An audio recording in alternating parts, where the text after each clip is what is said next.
যেখানে বাবার সঙ্গে সঙ্গে তার সন্তানকে পর্যন্ত আজকে খুন করে দেয়। যে সন্তান পড়াশোনার জন্য লন্ডন যাচ্ছিল তাকে এইভাবে নৃশংসভাবে খুন করার মধ্য দিয়ে একটা প্রতিহিংসার চরিত্র আমরা দেখতে পাই।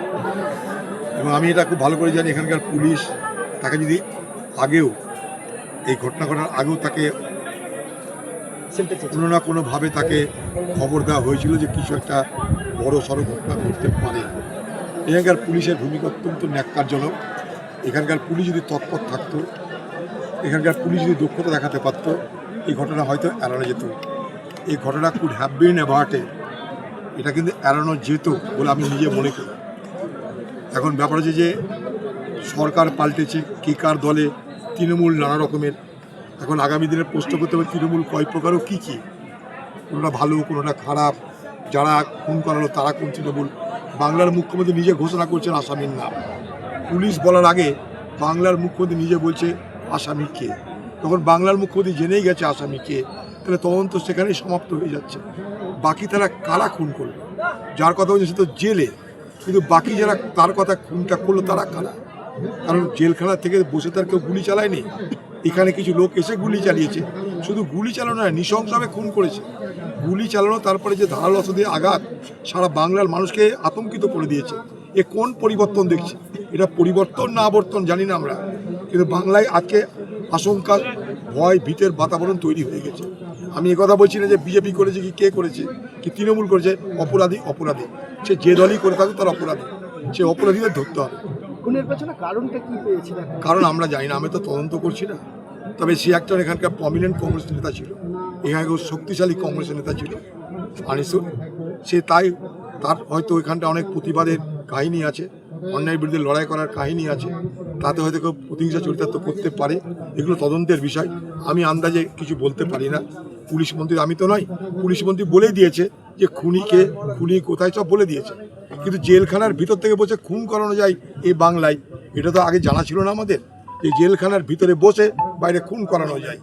এটা কি তাহলে দণ্ডের রাজ চলছে? এটা ভাবুন কথাটা। তাহলে এই অস্ত্র জোগান হয়েছে জেলখানার ভিতরে বসে বসে, টাকা জোগাড় হয়েছে জেলখানার ভিতরে বসে বসে, নির্দেশ দেওয়া হয়েছে জেলখানার ভিতরে বসে বসে। কিসে? হয় মোবাইলে, না ইন্টারভিউতে। ইন্টারভিউ যখন হয় তখন সেখানে সিকিউরিটি থাকে, তাহলে মোবাইল যদি থাকে তাহলে জেলখানার ভিতরে সিকিউরিটির অবস্থা বুঝুন। নিরাপত্তা বলে কোনো কিছু নেই, যা খুশি তাই করা যায়। দ্বন্দ্বের রাজত্ব চলছে বাংলায়। আবার এই জমানায় জেলখানার ভিতরে বসে বসে খুন করানো যেতে পারে, এবং এটা বাংলার মুখ্যমন্ত্রী স্বীকার করছে। এটা তো অভিযোগ উঠছে আগেকার শাসক দলের বিরুদ্ধে, এখনো পরিবর্তন। দেখুন কোন শাসক দল, আপনাদের এখন কে কার সঙ্গে তারা খুঁজে বার করতে ট্র্যাকিং করা মুশকিল। তার জন্য নতুন করে ডিজিটাল টেকনোলজি লাগবে। কে কোন দলে আছে? সকালে কালীঘাট তো বিকেলে বিদ্রোহী, কে বিদ্রোহী কে স্বদেশী আমাদের জানা নাই। ঠিক আছে, তো স্বাভাবিকভাবেই মানুষ এই ব্যাপারে কিন্তু জানে না কিছু। মানুষকে জানাতে হবে একটাই, অপরাধীকে, তার দলের পরিচয় তো পরে হবে, কিন্তু অপরাধীটা কে, তারা কারা, কেন খুন করলো, কার মধ্যে তো খুন করলো।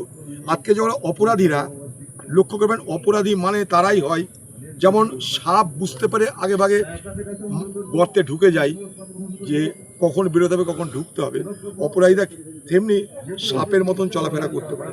তারা জানে কখন গর্ত থেকে বেরোতে হবে। কোনো না কোনো জায়গা থেকে মদত তো অবশ্যই পেয়েছে, সেই মদত পেয়েছে বলে এতবার হিম্মত দেখাতে পেরেছে, খুন করার সাহস দেখাতে পেরেছে।